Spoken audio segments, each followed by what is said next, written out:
Mark 5. And they came over onto the other side of the sea, into the country of the Gadarenes. And when he was come out of the ship, immediately there met him out of the tombs a man with an unclean spirit, who had his dwelling among the tombs, and no man could bind him, no, not with chains, because that he had been often bound with fetters and chains. And the chains had been plucked asunder by him, and the fetters broke in pieces. Neither could any man tame him.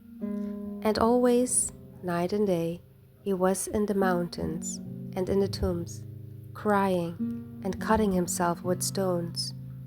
But when he saw Jesus afar off, he ran and worshipped him, and cried with a loud voice and said, What have I to do with thee, Jesus, thou Son of the Most High God?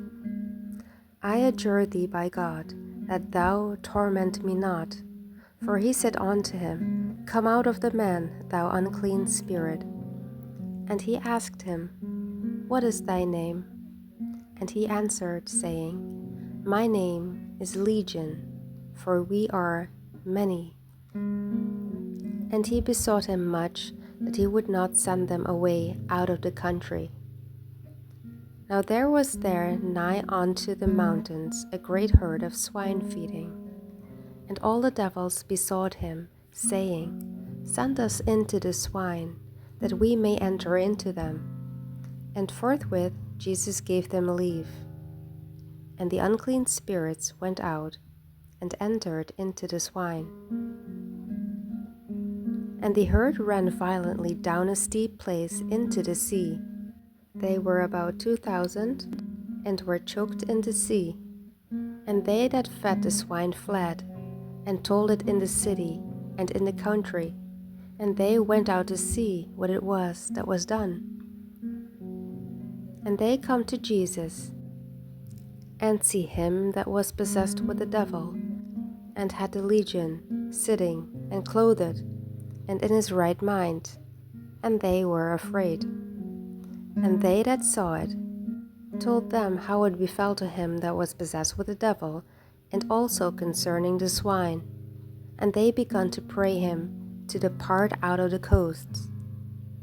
And when he was come into the ship, he that had been possessed with the devil prayed him, that he might be with him. Howbeit Jesus suffered him not, but said unto him, Go home to thy friends, and tell them how great things the Lord hath done for thee, and had compassion on thee. And he departed, and began to publish in Decapolis how great things Jesus had done for him. And all men did marvel. And when Jesus was passed over again by ship unto the other side, much people gathered unto him. And he was nigh unto the sea. And behold, there cometh one of the rulers of the synagogue, Jairus by name. And when he saw him, he fell at his feet, and besought him greatly, saying, My little daughter lieth at the point of death.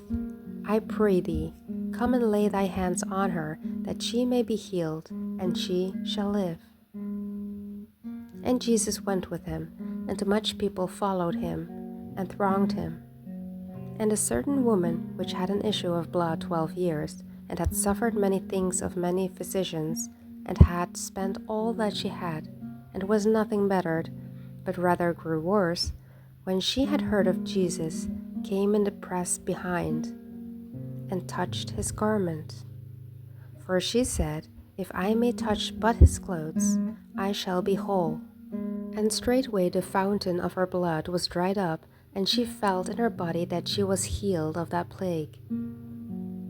And Jesus immediately, knowing in himself that virtue had gone out of him, turned him about in the press, and said, Who touched my clothes? And his disciples said unto him, Thou seest the multitude thronging thee, and sayest thou, Who touched me? And he looked round about to see her that had done this thing. But the woman, fearing and trembling, knowing what was done in her, came and fell down before him and told him all the truth. And he said unto her, Daughter, thy faith hath made thee whole. Go in peace, and be whole of thy plague. While he yet spake, there came from the ruler of the synagogue's house certain which said, Thy daughter is dead. Why troublest thou the master any further? As soon as Jesus heard the word that was spoken, he said unto the ruler of the synagogue, Be not afraid, only believe. And he suffered no man to follow him, save Peter and James and John, the brother of James. And he cometh to the house of the ruler of the synagogue, and seeth the tumult, and them that wept and wailed greatly. And when he was come in, he said unto them, Why make ye this ado and weep? The damsel is not dead, but sleepeth. And they laughed him to scorn. But when he had put them all out, he taketh the father and the mother of the damsel, and them that were with him, and entereth in where the damsel was lying.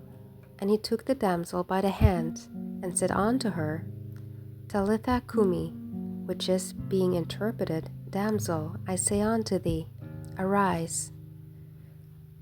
And straightway the damsel arose and walked, for she was of the age of 12 years, and they were astonished with a great astonishment. And he charged them straitly that no man should know it, and commanded that something should be given her to eat.